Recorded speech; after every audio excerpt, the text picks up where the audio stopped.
All right, in our last podcast, we were telling you about Bardstown, Kentucky, and how we love to visit there, especially because of the history. I mentioned that whiskey and bourbon both have a really strong heritage and strong ties to history.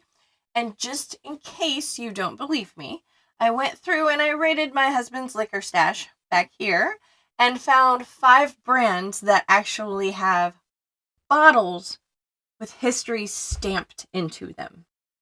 So, our first bottle is this one here. It's called First West, and it's produced by a distillery called 15 Stars. You're going to see right here, there are 15 stars in a triangle. This is a nod to a coin that was minted called the Kentucky Token and the 15-star flag of 1795.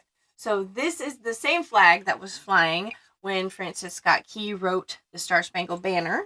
And that 15 is a nod to the fact that Kentucky is the 15th state.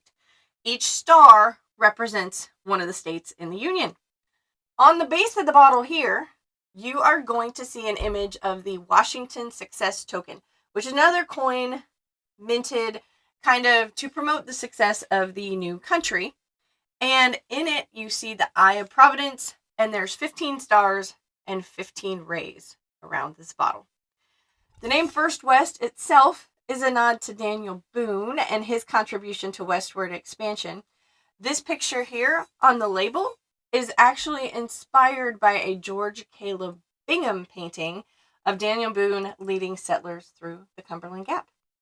This next bottle is a nod to Kansas City history and is a local favorite. So this bottle is produced by Tomstown Distillery.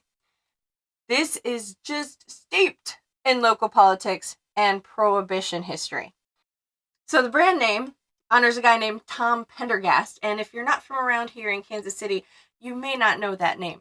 But he was a political boss that basically ran our town from about 1925 to 1939. People say Prohibition never happened here in Kansas City thanks to Tom's bribes to the police on behalf of local gambling houses and speakeasies. Now, you'll notice the bottle is in kind of an Art Deco style. That was the style popular at the time that Boss Tom was around.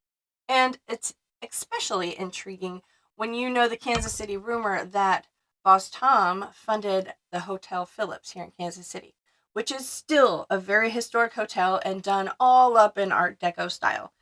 In fact, if you go into that hotel, there is still a speakeasy in the basement, and the public can't access them, but people that work there have said that you can still get into the tunnels underneath the town that Tom and his crew used to run liquor during Prohibition.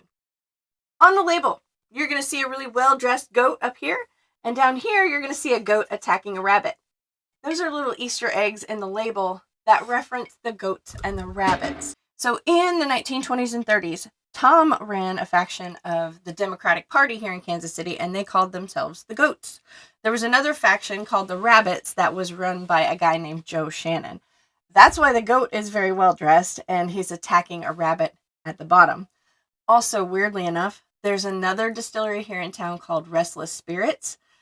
They have ties to the Rabbit faction, and if you go into their distillery, they have rabbits all over the wall, and they actually even have a bumper sticker that says, "We don't break for goats." So, a little Easter egg for the people that get it. On the back of the bottle, you can see it stamped here, and it says, "The people are thirsty." Well, that is a popular quote from Tom Pendergast. During a prison interview, Pendergast was asked, "Why did you do what you did?" And his answer was, "Well, the people are thirsty." All right, our third bottle we're going to talk about today is Blanton's. Now, Blanton's was named for Colonel Albert B. Blanton, who was born in 1881 near Frankfort, Kentucky. Blanton worked at Buffalo Trace. He loved thoroughbred horse racing, and each stopper features a horse and a jockey, which, if you don't look closely, you may not realize each of these horse and jockeys are at different stages of their race. Now, if you look closely at the stopper, each of them has a letter stamped into it, and if you collect all of the different stoppers, it will spell out Blanton's, with each of the horses being in the right order. On the S, you see a jockey, and he's raising his fist in victory like he won the race. This one's an N if you're curious. And also, if you're curious, this is a big deal for Blanton's people. They love to collect all the little horses. All right, bottle number 4, Horse Soldier Bourbon. Now, this one is pretty recent history, okay? This one's not old school history. But this brand was created by a group of Green Berets who were among the very first to respond in Afghanistan after 9/11. The name Horse Soldier actually references their nickname because when they got to Afghanistan, they actually ended up using local horses to ride into battle because the horses gave them a lot more flexibility than using tanks or jeeps or anything else. If you're interested in more of the story, there's actually a movie about it called 12 Strong. Now, these men continue to honor the people that lost their lives that day and in the years following. And in this case, the bottle itself is made from history. So every bottle is molded from steel recovered from the wreckage of the World Trade Center that was sent to the company by the New York Port Authority. And the company still commits to donating part of its proceeds to nonprofits that help veterans. All right, last but definitely not least is Maker's Mark. So on the neck, and actually on a lot of places on the bottle, you're going to see this mark right here.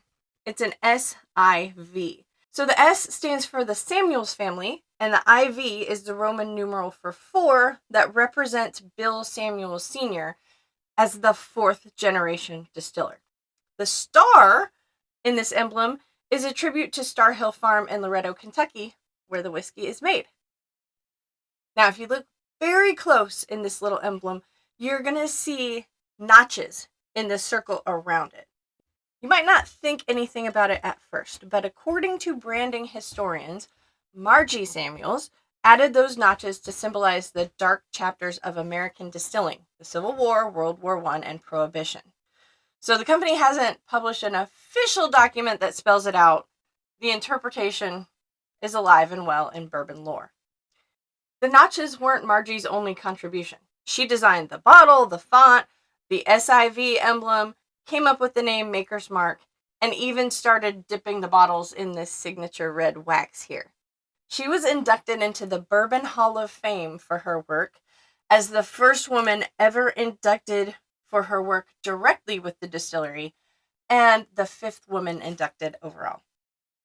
All right, so next time you hit up your local liquor store, look a little bit closer at that bottle, and you might find your own Easter egg. Now, I'd love to do a follow-up episode, so if you know of another bottle that has a ton of history in it, let me know, and maybe we'll do part 2.